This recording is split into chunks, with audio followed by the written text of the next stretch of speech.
آج میں بہت تھکی ہوئی تھی، ایک تو رات کو میں سوئی نہیں تھی، تو اس میں میں آپ کو سستے کھانے بنانے سکھاؤں گی. یہ میں بتا رہی ہوں کم خرچ بالا نشین. میں نے آپ کو پہلے بھی دکھایا تھا. آپ کو اب یہ سمجھنا پڑے گا کہ زندگی کہاں سے کہاں ہمیں لے آئی ہے اور ہمیں اس کے ساتھ کیسے خوش رہنا ہے، ہمیں کیسے اس کو کوپ کرنا ہے.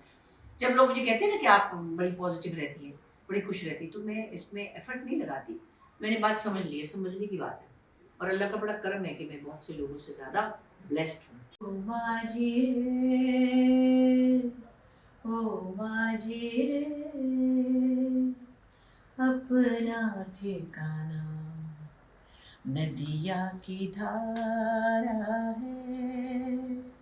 میں کیا بتاؤں آپ کو کہ بس مجھے جو نظر آ رہا ہے، پتہ نہیں آپ کو کتنا نظر آ رہا ہے. اتنا اچھا لگ رہا ہے سمندر میں. شام ہو گئی، صبح سے اتنے کام تھے کہ کیا بتاؤں.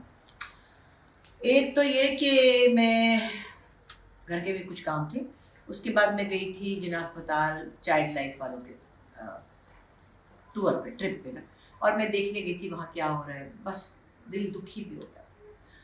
چھوٹے بچے پیدائش کے بعد جو ان کے مسائل ہیں، جو افورڈ نہیں کر سکتے، تو چائلڈ لائف والوں نے کیا کیا کہ انہوں نے سرکاری اسپتالوں میں ان کو اڈاپٹ کیا ہے، خاص طور پہ بچوں کے وارڈس کو، اور پاکستان کے مختلف شہروں میں، اور اس کو بہت بہتر کر دی.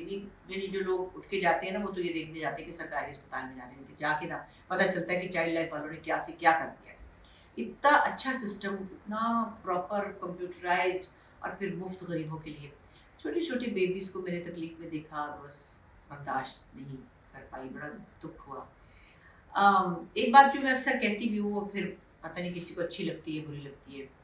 ہمارے مسائل بہت زیادہ ہیں اور ہر طرح کی کوشش ہو رہی ہے، چیریٹی بھی کرتے ہیں لوگ. ظاہر ہے کہ انسانوں کی خدمت کے لیے بہت سارے لوگ ہیں جو انسانیت کی خدمت کرتے ہیں، مگر میری سمجھ میں یہ نہیں آ رہا کہ ایک موٹی سی بات ہے. میں یہ نہیں کہہ رہی کہ ان کے، مجھے نہیں پتا جو بچے تھے چھوٹے تھے وہ کیا 8 بہن بھائی ہیں کہ 4 ہیں کہ 6 ہیں. مسائل نہیں ہے تو اتنے بچے نہیں ہونے چاہیے. پاکستان میں بہت بڑا مسئلہ یہ ہے کہ آبادی بہت زیادہ ہے. آپ اگر 10 لاکھ لوگوں کے لیے کوئی فیسلٹی کریٹ کریں گے، ایجوکیشن کریں گے، یا ان کے لیے کوئی اسکول کالج، تو صبح 8-10 لاکھ اور ہو چکے ہوں گے پیدا. اس کے بارے میں اویئرنیس کون دے گا؟ اچھا جو تو ہم جیسے لوگ ہیں تھوڑے بہت جو پڑھے لکھے سمجھتے ہیں، ہمارے تو 2 بچے ہیں. اللہ کی فضل سے میں 3 بھی افورڈ کر سکتی ہوں، میں 4 بھی کر سکتی ہوں. لیکن مطلب کہ آپ نے اسی ملک میں، اسی زمین پہ، اسی سڑک پہ یہی پانی، یہی بجلی 4 لڑکوں کو یا لڑکیوں کو، یا 2 لڑکوں یا لڑکیوں کو دینا، تو ان کو بیسک ان کی ایجوکیشن، ان کا کھانا پینا. تو آپ یہ نہ دیکھیں کہ میں کیا افورڈ کر سکتا ہوں. میں افورڈ کر سکتی ہوں، میں الحمدللہ 4 کر سکتی ہوں، لوگ 10 بھی کر سکتے ہیں. مگر انہوں نے اسی زمین پہ چلنا ہے، اسی سڑک پہ چلنا ہے. اس سڑک پہ 5,000 کی گنجائش ہے، آپ نے 50 لاکھ موٹر سائیکلیں چھوڑی ہیں. یہ میں کئی دفعہ کہتی ہوں، لیکن مجھے آج جا کے پھر احساس ہوا کہ جو بیچارے اندرون سندھ سے آتے ہیں یا پسماندہ علاقوں سے آتے ہیں، ان کو کیا پتہ اس بات کا. ان کو تو پتہ ہی نہیں. ان کو تو ایسے جیسے کھانا کھایا، ادھر سے ایک بچہ ہو گیا، پھر ایک اور ہو گیا، پھر ایک اور ہو گیا، پھر. اور بات یہ ہے کہ ایک بڑی ظاہر بات اتھینٹک بھی ہے کہ اللہ تعالیٰ ہر کسی کو رزق دے کے بھیجتے ہیں، اس میں کوئی شک نہیں. پتھر کو بھی کیڑے کو بھی پتھر کے اندر رزق دیتے ہیں. اللہ نے عقل بھی تو دی ہے نا.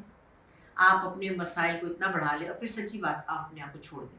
جو بچے وہاں مزریبل تھے، ان کو دیکھ کے مجھے رحم آ رہا تھا. میں یہ سوچی تھی کہ ان کے بارے میں کوئی کیوں نہیں سوچتا.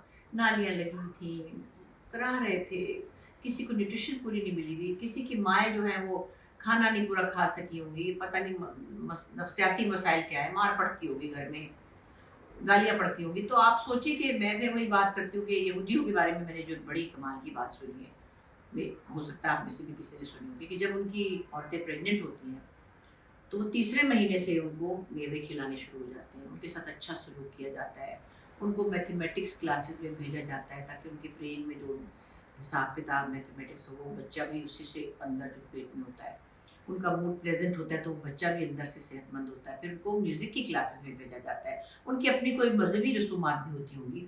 مطلب ایک انسان کی کنسٹرکشن آپ کے اندر ہو رہی ہے اور اس پہ کوئی کام ہی نہیں کیا جا رہا ہے. ایک عورت کھا رہی ہے، سو رہی ہے، پڑھی ہے، بچے پال رہی ہے، دوسرے بچوں کو کھانا پکا رہی ہے، ساس کی گالیاں کھا رہی ہے، میاں کے پیچھے چھتر کھا رہی ہے.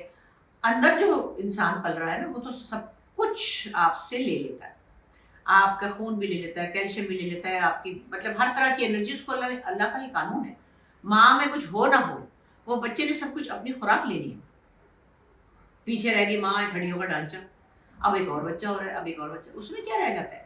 اور جب یاد رکھیں، چاہے وہ کسی بھی کلاس کے لوگ ہوں، چاہے وہ پڑھے لکھے اور پڑھ ہوں، جب آپ کے بچے 4 یا 3 یا 5 یا 9 یا 10 جو بھی ہے، ان کی ماں چلی جاتی ہے نا، تو وہ بچے بڑے خوار ہوتے ہیں، آپ نہیں سنبھال سکتے ان کو۔ پھر کیا ہوتا ہے کہ وہ لوگ دوسری شادیاں کرتے ہیں، دوسری شادیاں کرتے ہیں تو بچوں کو نئی مائیں آتی ہیں، ان کے ایڈجسٹمنٹ نہیں ہوتی، مارتی بھی ہیں، ہمیشہ نہیں مطلب زیادہ تر، اس سے وہ بچے بھاگ جاتے ہیں، پھر وہ نشے کرتے ہیں، مطلب یہ پوری سیریز ہے۔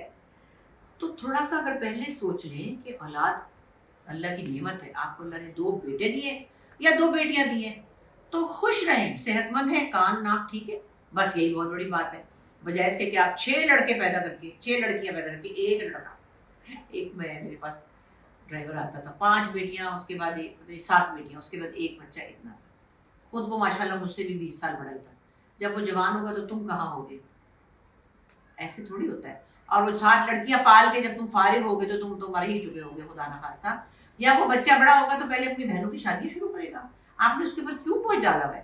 تو یہ اتنی بڑی ایک بحث ہے کہ میں بتا نہیں سکتی، ہر وقت مجھے یہ خیال ہوتا ہے کہ کیوں ہمارے یہاں سے وہ بل بورڈ ہٹا دیے گئے کہ بچے 2 ہی اچھے، سب ستارہ، ایسے وقفہ بہت ضروری ہے۔ آپ ذرا غور کریں پچھلے 15 سالوں سے یہ کیوں ہٹایا گیا، یہ کیوں آگہی لوگوں کو نہیں دی جاتی، اس کے بارے میں ہمیں غور کرنا چاہیے۔ جیسے کہ میں ایک بات کروں، کسی کو کرٹیسائز نہیں کر رہی ہوں، سوشل میڈیا کا بڑا فائدہ ہے، ہمارے نوجوان بچے بہت پیسہ کما رہے ہیں، بہت کمال کے کام بھی کر رہے ہیں، لیکن میں ایک بات سوچتی ہوں کہ جو بڑے بڑے ڈگری ہولڈرز ہیں، جنہوں نے پڑھائیوں میں اپنی ساری جوانی لگائی ہے، بہت وقت لگایا ہے، وہ اتنا نہیں کما سکتے جتنا آج کل کے جو لڑکے بہت بڑے بڑے یوٹیوبر ہیں، شاید ٹک ٹاکر ہیں، ان کے بارے میں ایسا لگتا ہے کہ پورا ایک مال میں لوگ بھاگ رہے تھے ان کے پیچھے۔ میں نے نہیں کبھی دیکھا کہ وہ کیا کرتے ہیں، انٹرٹین ہی کرتے ہوں گے۔ بات چیت کرو تو پتہ چلتا ہے کہ شاید میٹرک پاس بھی نہیں ہے، ہو سکتا ہے انہوں نے پڑھائی بیچ میں چھوڑ دی ہو، لیکن وہ کسی اور چیز میں کامیاب ہو گئے۔ تو بات یہ ہے کہ ایجوکیشن کہاں ہے، اور وہ جو ایجوکیشن صرف ڈگری نوکری کے لیے تو نہیں ہوتی، آپ کے ذہن کو کھولنے کے لیے بھی ہوتی ہے، آپ کو زندگی میں لوگوں سے برتاؤ کرنے کے لیے بھی بہت سی چیزیں ایجوکیٹ کرنی ہوتی ہے، اور تربیت بھی ایک چیز ہوتی ہے۔ لیکن یہ جو ڈگریاں ہم کرتے ہیں اس کا مطلب صرف یہ نہیں کہ اچھی نوکری ملے گی۔ تو مجھے لگتا ہے کہ ان بچوں کو چاہیے، ان نوجوان لوگوں کو چاہیے ساتھ ساتھ پڑھائی بھی کریں۔ ٹھیک ہے انٹرٹین کر رہے ہیں، میں ان کی بات نہیں کری جو گاؤں میں ہانڈی پکا رہی ہیں، گھریلو سی عورتیں اب دوپٹہ ادھر ادھر کر دیتی ہیں تو مصطفیٰ، وہ بھی عجیب سی ہیں۔ میں ان کی بات کر رہی ہوں جو نوجوان بڑے ہٹ ہیں، پاپولر ہیں، ٹک ٹاکر ہیں، اور ان کا بڑا پتہ نہیں کتنے کروڑوں روپے ان کے اوپر ہیں، پھر ان پہ کیس بھی ہو جاتے ہیں، پھر ان پہ لوگ جل بھی جاتے ہیں، ان کو لوگ پریشان بھی کرتے ہیں، کئی دفعہ ان کے لیے خطرناک بھی ہوتا ہے۔ اتنا پیسہ ایکسپوز کرنا چھوٹے علاقوں کے لوگوں کے لیے ایک جلیسی کا باعث بنتا ہے۔ اور مجھے معاف کیجیے گا، میں چھوٹے علاقے کی بات نہیں کر رہی، مجھے کم وسائل والے لوگوں کو تو وہ کہیں نہ کہیں نقصان بھی دیتا ہے۔ تو اگر ساتھ ہی ساتھ آپ پڑھتے بھی ہوں، اگر آپ ساتھ ہی ساتھ بات کرنے کا ڈھنگ بھی سیکھ جائیں، اچھے الفاظ بولنے کا ڈھنگ سیکھ جائیں، اچھی پنجابی بولیں، اچھی اردو بولیں۔ میں نے کئی کو دیکھا بات کرتے کرتے وہ بڑا کما رہے ہوتے ہیں، ماڑے گڑھ میں، تو ماڑے گڑھ میں ہم وہاں سے گزرے تھے تو مجھے سمجھ نہیں آتی کہ ان کے فالوورز کیا دیکھتے ہیں۔ انسان کی پوری شخصیت ہوتی ہے جو آپ کو امپریس کرتی ہے، اس کے کام ہوتے ہیں جو آپ کو امپریس کرتے ہیں، پھر ساتھ ہی ساتھ اس کا جو ہے سینس آف ہیومر بہت امپریسو ہوتا ہے۔ اور بڑے بڑے کیوٹ ایک آتے ہیں، مجھے ان کا نام نہیں آتا، وہ جو کہتے ہیں کھس بینڈ والے جو ہے، وہ سنا بڑے پیٹر بھی ہیں، موٹر سائیکل بھی، اسمان کو جانتی ہے، بڑے اچھے کامیڈین ہیں، وہ چھوٹا سا بناتے ہیں، میں ادھر گھر گئی سا تو ادھر کھس بینڈ نے کیا، تو کیوٹ ہے وہ، مطلب مزے کا ہے۔ لیکن جو لوگ نارملی کچھ کرتے ہیں، گمکس کرتے ہیں، آئی ڈونٹ نو، بڑی بڑی گاڑیاں، گھر، بائکیں، پیسہ، سونا دکھا رہے ہوتے ہیں، تو یہ میرا خیال ہے تھوڑا سا اس کا کوئی لمٹ ہونا چاہیے نا۔ پھر ان کو کتنی مشکلیں ہوتی ہیں، میں دیکھ رہی ہوں لڑکے کا میں نام نہیں لوں، اس کو پتہ نہیں کہاں کہاں مقدمے چل رہی ہیں، اس پہ کیا غلطیاں ہوتی ہیں، اس کو کوئی پھنسا دیتا ہے، تو تھوڑا سا شو آف کم کرنا چاہیے۔ اور پھر وہی بات گھوم کے میں وہیں آ گئی، پڑھائی پڑھائی پڑھائی اور انداز گفتگو۔ میں نام نہیں لوں گی، ہماری 1-2-4 پرانی آرٹسٹ تھیں فلموں کی جو کہ پڑھ نہیں سکی تھیں، اور میں نے دیکھا انہوں نے 30-40 سال میں اپنے آپ کو اتنا گروم کیا ہے کہ اب جب ان سے بات کرتے ہیں تو آپ نے جو چیز اچیو کرنی ہے، پیسہ آپ کے پاس آنا ہی آنا ہے۔ ایک بات میں نے بڑی اچھی کسی کی سنی تھی، جو آپ کی قسمت میں پیسہ ہے، عزت ہے، وہ خود ہی آئے گی۔ چاہے آپ کچھ بھی کر لیں. اور آپ کی مرضی آپ نے وہ کیسے کمانا ہے, زمین سے اٹھا کے کھانا ہے یا آپ نے عزت سے کہیں سے لینا ہے, یہ آپ کے اوپر ہے. آنا وہ ہے, اگر مہینے کی میری مثال کے طور پہ 50 کروڑ 50 لاکھ انکم ہو, میری مرضی ہے کہ میں وہ کیسے کماؤں, کسی غلط کام سے کماؤں, غلط طریقے سے کماؤں, یا میں اچھے طریقے سے عزت سے کماؤں. تو جو میرے نصیب میں وہ آئے گا ضرور, یہ تو ہم سب کا ایمان ہے.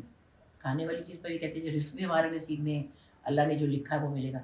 تو خیر تقریر ذرا لمبی نہیں ہو گئی, ہائے اللہ وہ بھی لگ گئی. صبح کی پھر رہی تھی اور کھانا نہیں کھایا تھا, تو کھانا میں نہیں کھاتی دوپہر کو, لیکن آج میں نے فروٹ بھی نہیں کھایا کیونکہ میں وہاں گئی تھی چائلڈ لائن والوں کے پاس. بشیر کھانا لے کر آئیے ذرا, میں آج اپنے چکڑ چھولے چاول کے ساتھ کھاؤں گی, پھر بات کروں گی آپ سے. چکڑ چھولے, چھولے انڈے. چنو منو نے کھا لیا؟ اچھا, چنو منو کو لوگ مس کر رہے ہیں. ہاں میں تو کھا رہی ہوں کھانا. چلو چنو منو, او چنو منو جلدی سے آؤ ادھر, آ جاؤ. پہلے آپ نے کھانا کھایا تھا؟ آپ نے یہ کھایا ہے کہ نہیں ہے؟ ادھر دکھاؤ نا, کتنا پیارا لگ رہا ہے یہ نیلا سوٹ, اللہ کتنا پیارا ہے نا. اب وہ چمٹنے کے علاوہ کوئی کام نہیں, کپڑے کتنے پیارے ہیں نا. ہاں آپ کے بھی بہت پیارے ہیں, اور اندر بنیان پہنی ہے نا, بہت شکر ہے. ٹھنڈ تو نہیں لگ رہی؟ اچھا جاؤ خوش کھانا کھا, میں کھانا کھانے لگی. اب آپ کے لیے بسکٹ لائی ہوں, پھر آپ کو ابو دیں گے. اچھا تم نے دیے نہیں, میں نے لائے تھے تو. اچھا ہاں میں لا کے اس کو کہتی ہوں میرے سے دلوانا تاکہ چچور پنا چلے. پھر خوش ہوتے خوشیاں دیکھیے ذرا. اب میں کھانا کھا رہی ہوں, میں کھانا کھاتے ہوئے باتیں نہیں کروں گی, پھر کر کے منہ